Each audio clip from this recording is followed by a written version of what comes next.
আমার জীবনে বহুদিন ধরে আমি লেকচার দিয়ে আসছি, আর বক্তব্য চলাকালে শ্রোতারা নিজেদের মধ্যে কথা বললেও আমি বক্তব্য দিতে অভ্যস্ত। তাছাড়া আমি আরও একটা বিষয়ে অভ্যস্ত হয়ে পড়েছি, সেটা হলো আমরা মুসলিমরা মাশাআল্লাহ কখনো কখনো আমরা ভদ্রতার ভালো কোনো পরিচয় দিতে পারি না। মানুষ জুমার খুতবার সময় কথা বলতে পারলে লেকচারের সময় কথা বলা তো তেমন কোনো বিষয়ই না। তবে একটা কৌশল আছে যা হয়তো আপনাদের উপকারে আসতে পারে। আপনি যখন কাউকে অযথা কথা বলতে দেখবেন তাদের দিকে তাকাবেন। আপনি কাউকে অযথা কথা বলতে দেখলে শুধু তাদের দিকে তাকাবেন। বোনেরা, আপনাদের স্বামীরা দেরি করে বাসায় ফিরলে আপনারা যেভাবে তাকান ঠিক সেভাবে তাকিয়ে থাকবেন। আপনারা এভাবে তাকানোতে অভ্যস্ত। ভাইয়েরা, আপনারা হাস্যকর কিছু দেখলে যেভাবে তাকান সেভাবে তাকাবেন। আপনি দেখবেন খুব তাড়াতাড়ি সব শান্ত হয়ে গেছে। বিশেষ করে বোনদের দিক থেকে আমি অন্তত 1000 বার দেখেছি। এটা আসলেই ভালো কাজ করে। আচ্ছা, যাই হোক, আমাকে বলতে বলা হয়েছে। আমার মনে হয় না আমি খুব বেশি সময় নিব, হয়তো 20 মিনিট, এবং আমি কথা রাখতে চেষ্টা করব ইনশাআল্লাহ তাআলা। আপনাদের সাথে আমি কিছু বিষয় শেয়ার করব যা আমি খুবই গুরুত্বপূর্ণ বলে মনে করি। আলহামদুলিল্লাহ, অতি সম্প্রতি পৃথিবীর বিভিন্ন স্থানে আমার ভ্রমণের সুযোগ হয়েছে। মধ্যপ্রাচ্যে যাওয়ার সুযোগ হয়েছে, মালয়েশিয়া যাওয়ার সুযোগ হয়েছে আলহামদুলিল্লাহ, এরপর সিঙ্গাপুর, ইউরোপের কিছু জায়গায়, তারপর যদিও কানাডা তেমন বিবেচ্য নয়, আচ্ছা যাই হোক, কানাডায়ও গিয়েছি, এরপর মেক্সিকো। দেখুন, আপনি যখন বিভিন্ন জায়গায় ভ্রমণ করবেন আপনার দৃষ্টিভঙ্গির পরিবর্তন হবে। আপনি বুঝতে পারবেন যে প্রথমে আপনার মনে হয় আমেরিকায় আমাদের সমস্যাগুলো অথবা আমেরিকার তরুণদের সমস্যাগুলো কিংবা মুসলিম সমাজের সমস্যাগুলো একেবারেই ভিন্ন, অন্যান্যদের চেয়ে আমাদের সমস্যাগুলো কত আলাদা। কিন্তু আপনি যখন বিভিন্ন দেশে ভ্রমণ করবেন আপনি বুঝতে পারবেন যে হ্যাঁ, সমস্যাগুলোর মধ্যে ভিন্নতা ঠিকই আছে, কিন্তু প্রকৃতপক্ষে মানবজাতি হিসেবে বিভিন্নভাবে আমরা একই সমস্যায় ভুগছি। মানুষ হিসেবে আমরা সবাই মূলত একই সমস্যাতেই ভুগছি। এবং বর্তমানে মানব সমাজ যে সমস্যাগুলোর সম্মুখীন হচ্ছে এর মধ্যে কিছু বড় সমস্যা নিয়ে আমি আলোচনা করতে চাই। এটা সম্পূর্ণ আমার ব্যক্তিগত অভিমত। এই ব্যাপারে আমার সাথে আপনাদের একমত হওয়া জরুরি নয়, এবং এরপর আমি আপনাদের সাথে কোরআন থেকে এর সমাধানের বিষয়ে কথা বলবো। এই বিষয়গুলোই আজ আমি আপনাদের সাথে শেয়ার করতে চাই ইনশাআল্লাহ। দেখুন, ব্যক্তিগতভাবে আমি বিশ্বাস করি আমাদের বর্তমান সময়ের সবচেয়ে বড় সমস্যাগুলোর গোড়া মূলত একটাই, লোভ। মানুষের সবচেয়ে বড় সমস্যা হল ক্রমবর্ধমান এবং অনিয়ন্ত্রিত লোভ ও স্বার্থপরতা। এই লোভ আমাদেরকে এমন দিকে নিয়ে যাচ্ছে, যেমন ধরুন ব্যবসা বাণিজ্যের ক্ষেত্রে এই লোভ বড় বড় প্রতিষ্ঠানগুলোকে এমন একটা পরিস্থিতিতে নিয়ে গেছে তারা শুধু লাভের কথাই চিন্তা করে, আর বছরের পর বছর কিভাবে তাদের ব্যবসার আয় বৃদ্ধি করবে সেই চিন্তা করে।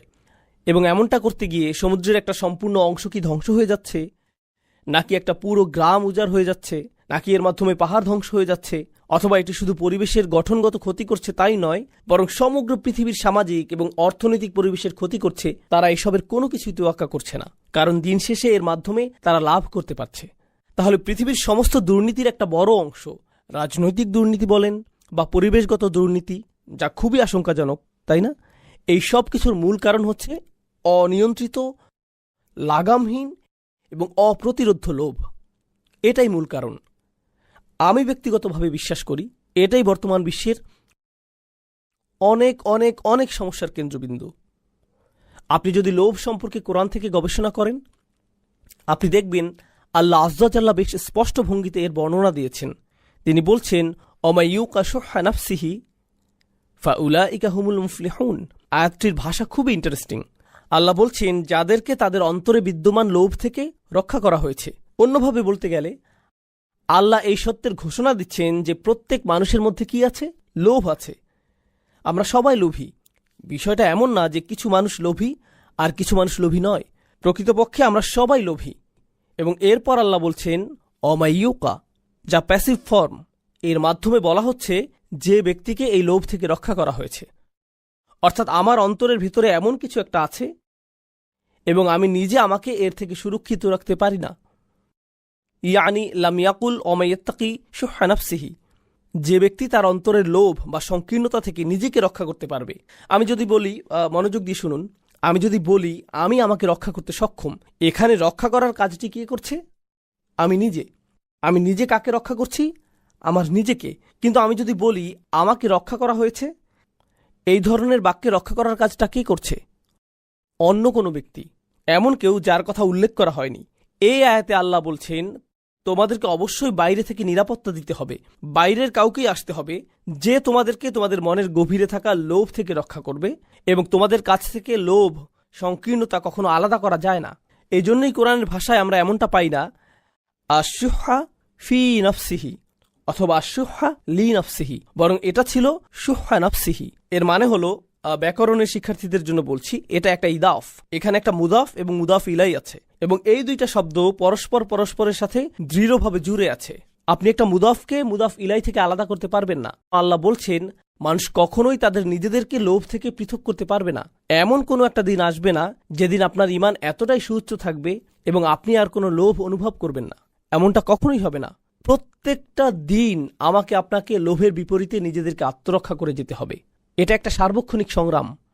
আমি শুরু করেছিলাম বড় বড় প্রতিষ্ঠানের কথা, পৃথিবী দূষণ এবং ধ্বংসের কথা বলে। এখন আসুন বিষয়টাকে আমরা আমাদের ঘরের কাছাকাছি নিয়ে যাই। প্রতিটি মাই লোভী, প্রতিটি বাবাই লোভী, প্রতিটি ছেলে সন্তান লোভী, প্রতিটা কন্যা সন্তান লোভী। একটা বাচ্চা বলে, তুমি গত সপ্তাহে আমাকে একটা খেলনা কিনে দিয়েছ, আমি এখন আরেকটা চাই। জানেন, আমার ছেলে একটা সৈনিক কিনতে চেয়েছে, আমাকে বলেছে নিনজা টার্টেলের নতুন একটা সৈনিক কিনে দিতে। ঠিক আছে, কারণ তারা তাদের পুরাতন সৈন্যগুলো পরিবর্তন করেছে, এখনকারগুলো আরও বিদঘুটে। এখন তাদের চোখগুলো কেমন জানি উন্মাদের মতো, মাথাটা কঙ্কালের মতো, কিন্তু সে এই নতুন সৈনিকই চায়। সে টিভিতে নতুন নিনজা টার্টেল দেখেছে, তাই সে আমাকে বলল, বাবা আমাকে নতুন একটা সৈন্য কিনে দাও। আচ্ছা, আমি তাকে একটা সৈন্য কিনে দিলাম। আর জানেন, যখন আমি তাকে এটা দিলাম সে যে কি খুশি হয়েছিল। তারপর সে আমাকে বলল, আরও 3টা সৈনিক চাই, কারণ প্রত্যেকটা টার্টলের জন্য আমার একজন একজন করে সৈনিক লাগবে। দেখো, 4 জন মিলে শুধুমাত্র একজন সৈনিকের সাথে লড়াই করতে পারবে না। ইন্না লিল্লাহি ওয়া ইন্না ইলাইহি রাজিউন, এটা হতে পারে না। লড়াইটা অবশ্যই ন্যায্য হওয়া উচিত, তাই না বাবা? এমনকি আপনার 3 বছরের বাচ্চাটারও লোভ আছে। আপনি বাসায় একটা কেক নিয়ে আসেন, কিংবা বাসায় M&M অথবা খুবই ছোট্ট সামান্য কোনো চকলেট নিয়ে যান, দেখবেন বাচ্চারা সবাই সেখানে জড়ো হয়ে যাবে। ধরুন একটা বাচ্চা একটা চকলেট পেল, আরেকটা বাচ্চা 2টা পেল, সাথে সাথে প্রথম বাচ্চাটা কি বলবে, আমার আরেকটা কোথায়? ওটা হলুদ রঙের, আমিও কি হলুদ রঙের ক্যান্ডি পেতে পারি? তোমার এম আমারটার চাইতে বড়। আরে এটা তো বড় হাতের এম, আমারটা কেন ছোট হাতের? সাথে সাথে তুলনা, আমারটা কেন ছোট হাতের? সুতরাং আপনি যেটা বুঝতে পারবেন, ধরুন আপনি যদি তাদেরকে প্রশ্ন করেন, যদি সে 2টা খায় আর তুমি একটা খাও, তাহলে তোমারটার স্বাদ কি কমে যাবে? সে কি তোমার খুশির কোনো অংশ কোনোভাবে কেড়ে নিচ্ছে? কারো কাছে কোনো কিছু আছে জানলেই আমরা ভাবি এটা আমার চাই। লোভের ক্ষেত্রে সবচেয়ে অদ্ভুত ব্যাপারটা কি জানেন? একটা বাচ্চা বসে আছে, তার আশেপাশে সব খেলনা, সে কিন্তু এগুলো দিয়ে খেলছে না। এরই মধ্যে তার ভাই এসে শুধু খেলনাগুলোর দিকে তাকালো, সাথে সাথে বাচ্চাটা কি করে?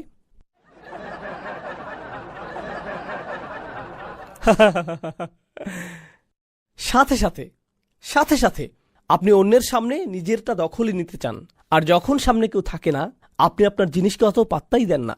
জানেন এ থেকে আমরা কি শিক্ষা পাই? আমরা বুঝতে পারি যে আমাদের বেশিরভাগ লোভ মূলত আমাদের পারিপার্শ্বিকতার প্রভাবে হয়। ফলে আপনি যখন একাকী থাকেন, দেখবেন আপনি কিছুই চাইবেন না। মাঝে মাঝে আপনি খুব করে চাইবেন শুধু একটু একা বসে থাকতে আর আকাশের দিকে তাকিয়ে থাকতে, অথবা সমুদ্রের কোনো তীরে বসে শুধু পানির দিকে তাকিয়ে থাকতে চাইবেন। আপনি অন্য কিছু চান না, আপনি সেখানে ভালো থাকেন, সন্তুষ্ট থাকেন।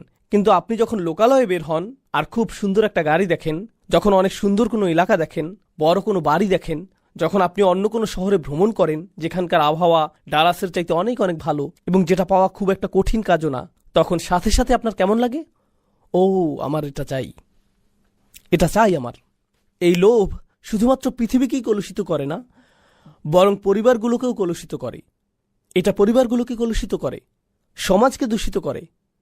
তাছাড়া লোভ শুধুমাত্র টাকা পয়সার সাথে সম্পৃক্ত নয়, লোভ হলো জীবনের সব কিছুতে আপনার পাওনা অংশের চেয়ে বেশি কিছু চাওয়া।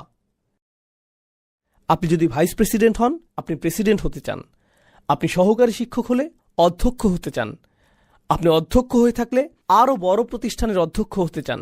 আপনি যদি কোথাও তত্ত্বাবধায়ক হয়ে থাকেন এবং সেখানে যদি আরও কোনো তত্ত্বাবধায়ক থাকে, আপনি চান প্রধান তত্ত্বাবধায়ক হতে, ঠিক না? আপনি যদি এমএসএতে সেক্রেটারি পদে থাকেন, আপনি সভাপতি হতে চাইবেন। সবাই উপরে উঠতে চায়। আপনি যদি কোনো প্রতিষ্ঠানের একেবারে প্রাথমিক স্তরে কাজ পেয়ে থাকেন, খুব শীঘ্রই আপনি ম্যানেজার হতে চান। আপনি নিজের জন্যই এমনটা করতে চান। আপনি নিজেকে উপরে ওঠার জন্য ঠেলতেই থাকেন, এক অবস্থানে তৃপ্ত থাকেন না। আপনি দেখবেন পৃথিবীর অনেক ধনী মানুষেরা মূলত পৃথিবীতে সবচেয়ে দুর্ভোগের জীবনযাপন করে।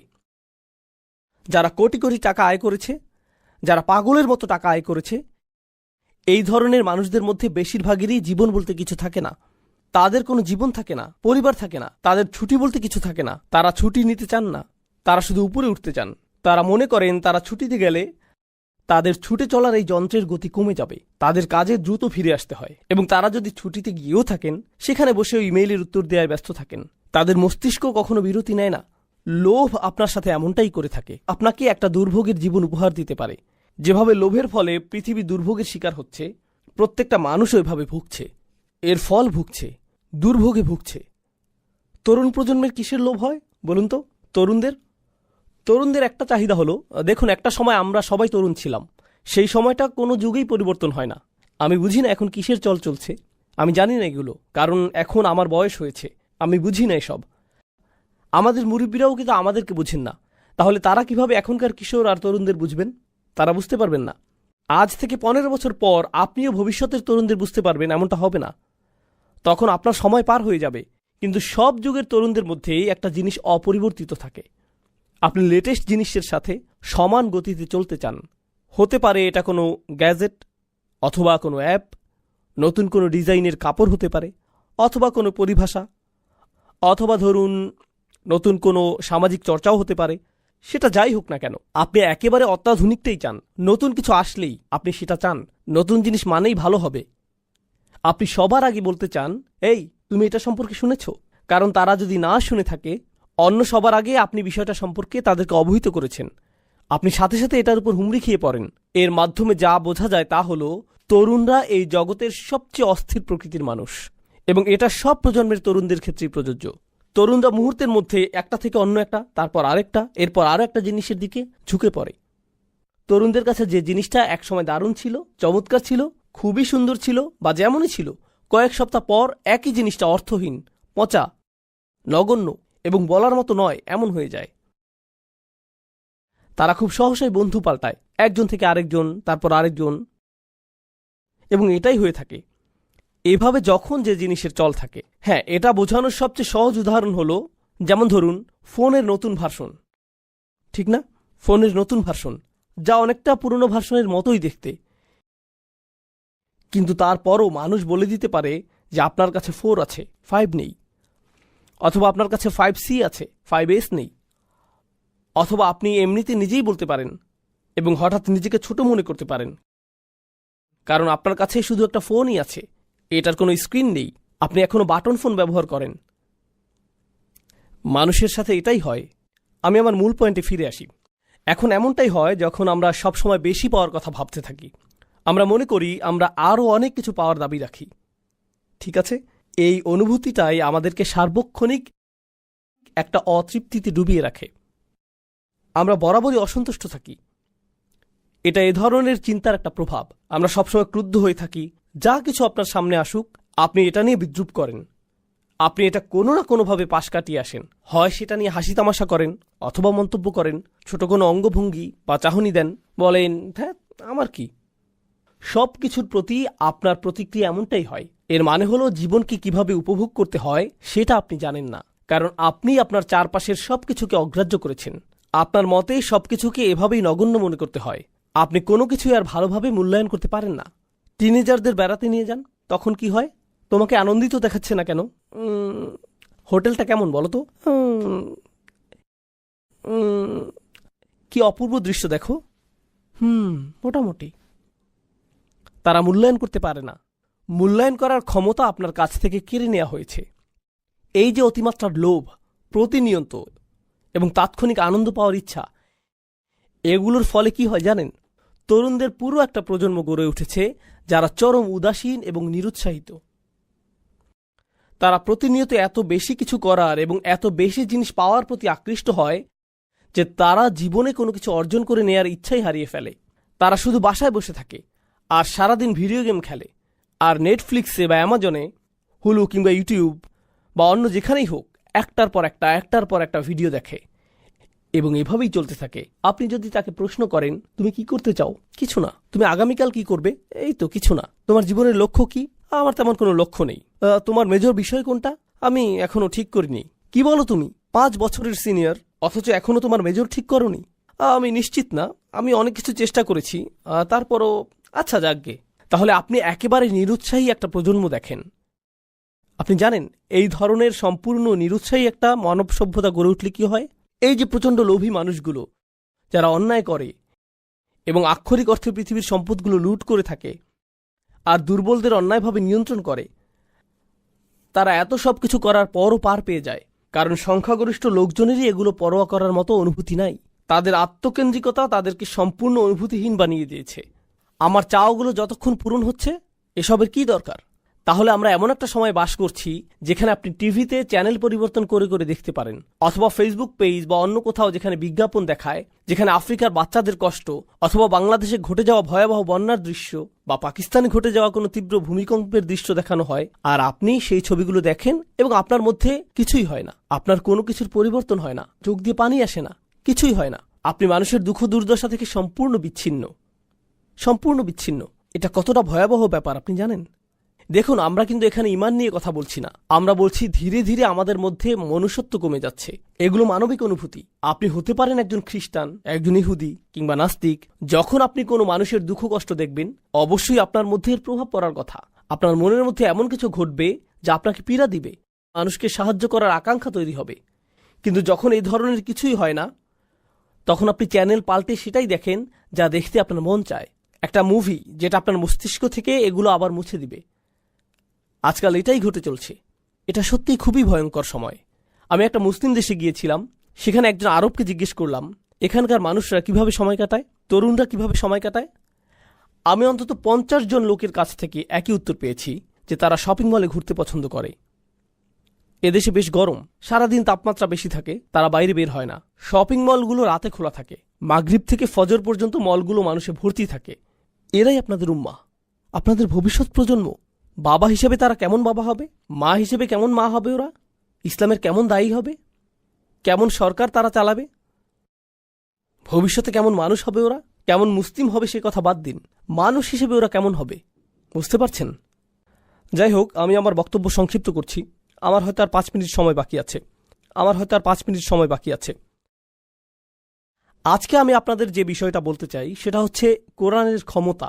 আমি জানি আপনারা বহু লেকচার শুনেছেন যেখানে আপনাদের বলা হয়েছে যে আমাদেরকে কোরআন শিখতে হবে, এর অর্থ আমাদের বুঝতে হবে, এটা আমাদের অধ্যয়ন করতে হবে, তেলাওয়াত করতে হবে, মুসলিম হিসেবে কোরআনের সাথে আমাদেরকে সম্পৃক্ত থাকতে হবে। এই কথাগুলো আপনারা 1000 বার শুনেছেন। আমি আশা করছি আমি ওই আলোচনাগুলোর সাথে একটা নতুন মাত্রা যোগ করব, শুধুমাত্র একটা। আমি আমার নিজের ব্যক্তিগত অভিজ্ঞতা থেকে কিছু কথা বলছি। আমি চাই আপনারা এগুলো বোঝার চেষ্টা করুন। দেখুন, আমার জীবনে জীবন দর্শনের জ্ঞানগত সমস্যা ছিল, নৈতিক সংশয় ছিল, আবেগ অনুভূতির সমস্যা ছিল, ঠিক আছে?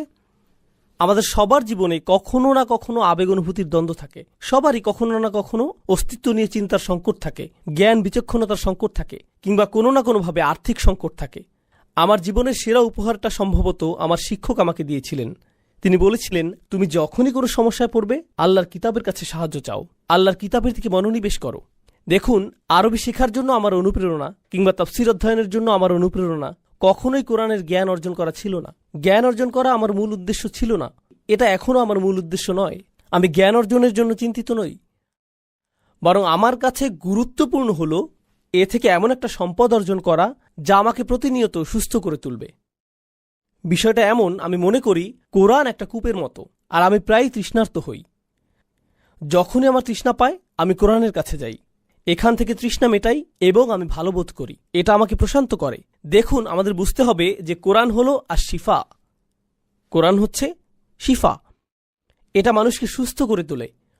অনেকেই মনে করেন এই তো আমি কোরআনের অর্থ পড়ছি, আমি অনেক কিছু বুঝতে পারছি, আমি অনেক বিষয় শিখছি, আমি কিছুটা আরবি ভাষাও শিখছি, খুবই ভালো কথা। দেখুন, আমি শেখার পক্ষের বড় একজন সমর্থক হিসেবে বলছি, শেখাটা মূল লক্ষ্য নয়। শেখা হলো আপনি কিভাবে পানির আধার থেকে পানি তুলবেন, শুধুমাত্র সেটা জানা। বিষয়টা অনেকটা এরকম, আমি পুষ্টিকর খাবার সম্পর্কে সবকিছু শিখেছি, কিন্তু আপনি পুষ্টিকর খাবার খান না, তাহলে এগুলো শিখে কি লাভ? আমি সঠিক খাদ্যাভ্যাস, ভালো ব্যায়াম সম্পর্কে জেনেছি, আমি জানি কোন কোন ব্যায়ামগুলো করা উচিত, কখন করা উচিত, এগুলো সব আমি জানি, কিন্তু আপনি এগুলোর একটাও করেন না। আমি গাড়ি সম্পর্কে সবকিছু জানি কখন গাড়ির তেল পরিবর্তন করতে হয়, গাড়ির কোনো কিছুর সংযোগ ছুটে গেলে কিভাবে ঠিক করতে হয়, কিন্তু আপনি নিজের গাড়ির যত্ন নেন না। কি করছেন আপনি? আপনি কেন এগুলো শিখেছেন? এই জ্ঞান আপনাকে সাহায্য করার কথা ছিল, তাই না? আমি যে বিষয়টা প্রমাণ করতে চাইছি, বেশিরভাগ সময় আমরা জোর দিয়ে বলতে থাকি আমাদের জানতে হবে, শিখতে হবে, কিন্তু